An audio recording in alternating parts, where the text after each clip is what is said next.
네, 바다에 막대한 양의 석유와 가스가 매장돼 있을 가능성에 주목받는 곳이죠. 경상북도 포항시에 도시 경쟁력을 한층 더 향상시킬 포엑스가 들어설 예정입니다. 네, 포항시는 이에 발맞춰서 굴뚝 없는 황금 산업으로 불리는 마이스 산업 육성에 힘을 쏟고 있는데요.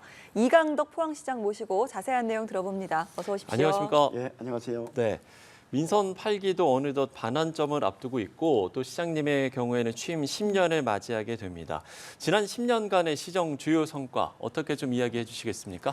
예, 포항하면은 철강 산업으로 여태까지 계속 알려져 있었습니다. 제가 처음 취임했을 때도 철강 산업이 우리 지역 산업의 95% 정도를 차지할 정도의 산업이 아주 단일화돼서 네.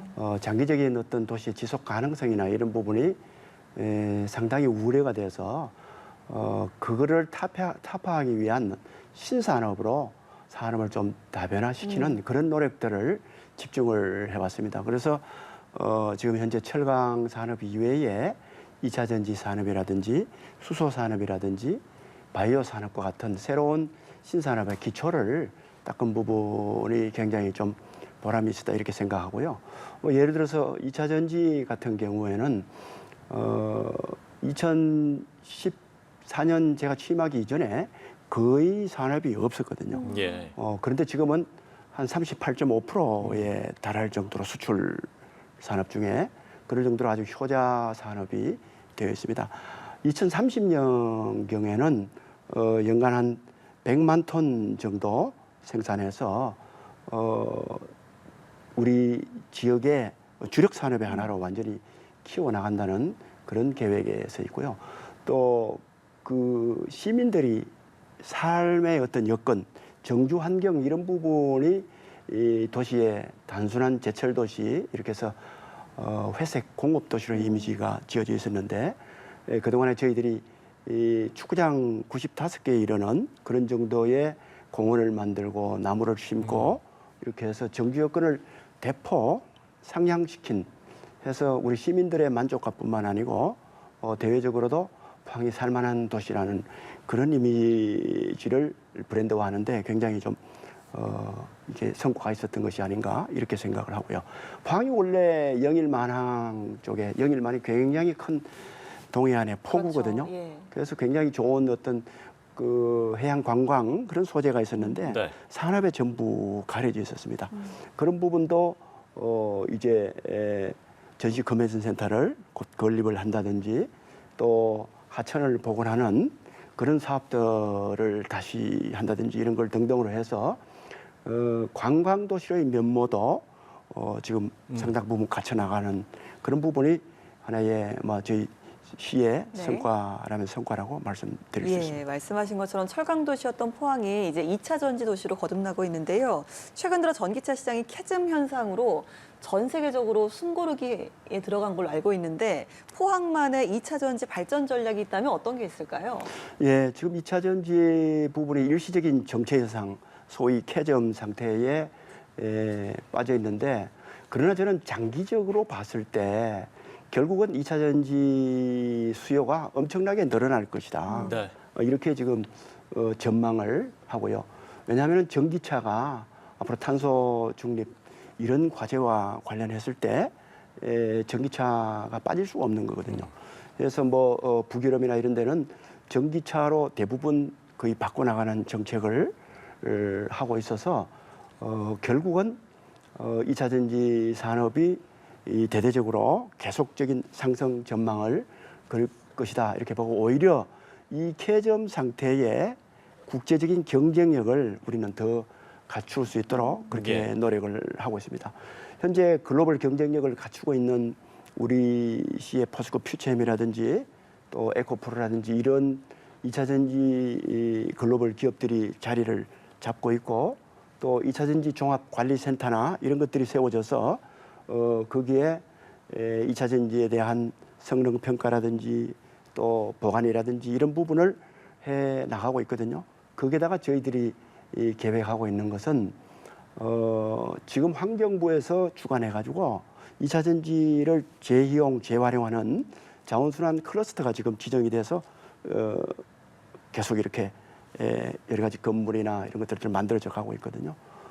거기에 부가해서 2차 전지 이 개방형 혁신센터 그걸 만들어서 더 쉽게 2차 전지와 관련된 스타트업이라든지 이런 부분을 잘 할 수 있도록 해서 어떤 시너지 효과를 만들어내려고 하고 있습니다. 또 기존의 기업이나 이런 여러 가지 연구소도 있지만은 우리 포항시가 중심이 돼서 대학과 포스텍과 함께 2차 전지 글로벌 연구소를 만들어 나가는 그런 어떤 새로운 경쟁력을 갖추는 부분. 그다음에 2차 전지와 관련된 인력 양성도 굉장히 중요하거든요. 그래서 고급 인력을 양성하는 부분에는 포스텍의 2차 전지 특성화 대학원을 지금 저희들이 지정을 받아서 고급 인력을 양성을 하고 있고 또 그 외에 4년제, 2년제 대학과 고등학교에 특성화 과정을 만들어서 2차 전지 부분은 저희 지역에 필요한 뿐만 아니고 대한민국에 필요한 2차 전지 산업의 인력은 저희 지역에서 다 만들어서 공급한다. 심지어 우리나라에서 만든 그 기업이 해외에 공장을 지을 경우에도 그 인력을 파견해서 운영에 도움을 주도록 한다. 이런 계획을 갖고 있기 때문에 다른 지역과 다른 아주 차별화된 정책이다. 이렇게 말씀드릴 수 있습니다. 예. 정부의 의대 정원 확대가 전 국민적인 이슈인데 포항시가 추진하고 있는 포스텍 의대 설립에 대한 계획을 여쭤보지 않을 수가 없을 것 같습니다. 제가 지금 10년째 기초자치단체장을 하고 있거든요. 지금 이제 비수도권이 전부 다 지방 소멸, 수도권 집중에 지금 엄청난 피해를 호소하고 있는 입장인데 그 중에 가장 중요한 부분의 하나가 의료거든요. 예. 또 교육이거든요. 의료 부분은 지금 정부에서 의료 계획을 통해서 필수 의료 인력을 더 많이 양성하려는 거, 그것은 굉장히 국민으로부터 호평을 받고 있다고 생각을 하고, 그러나 저는 그 양적인 뿐만 아니고 지방의 질적인 의료진의 질적인 문제도 정부가 관심을 가지고 이렇게 뭔가 보강을 해줘야 된다. 그러니까 결국은 수도권의 빅5에 준하는 양질의 의과대학과 네. 대학병원이 만들어져야 진정한 수도권 집중과 지방 소멸을 극복해 나갈 수 있는 기본 토대를 만드는 거라고 생각하거든요. 그래서 경북은 지금 가장 의료 부분이 취약한 그런 전국의 지역 중에 하나이기 때문에 포스텍과 같은 우수한 대학에 의대를 인가를 해주면은 우수한 사람이 의료진이 만들어질 거고 또 우수한 의과대학, 대학병원이 만들어져서 수도권에 오지 않아도 예. 지방에서 치료하고 지방에서 있을 수 있는 그런 여건이 만들어지는 거거든요. 그거와 플러스해서 우리나라가 지금 제조업 강국은 틀림없는데 진정한 선진국이 되려고 하면은 이런 어떤 현재 우리의 강점인 자동차, 반도체, 조선 이걸 뛰어넘은 바이오 헬스 쪽도 정말 그 강국이 돼야 되거든요. 그러나 현재 우리 전 세계 시장에 점유하는 걸 보면은 우리나라는 아직까지 기초 단계에 불과하거든요. 그것은 왜 그러느냐? 거기에 종사할 수 있는 전문 인력들을 양성하는 부분에 부족했다고 생각하거든요. 그래서 우수한 대학, 특히 공학적인 그런 부분이 축적돼 있는 포스텍의 의과대학을 만들면은 바이오 헬스케어 산업에 종사할 수 있는 의사과학자가 자동적으로 많이 나타나서 예. 우리나라 장차 바이오 헬스케어 산업의 성장에도 큰 도움을 줄 거다. 예. 뭐 이런 생각으로 지방의 양질의 의과대학이 꼭 만들어져야 된다 이렇게 생각합니다. 이 또 그 부분도- 외에도 네. 대기업이나 이런 기업들이 이 투자를 많이 해줘야 되거든요.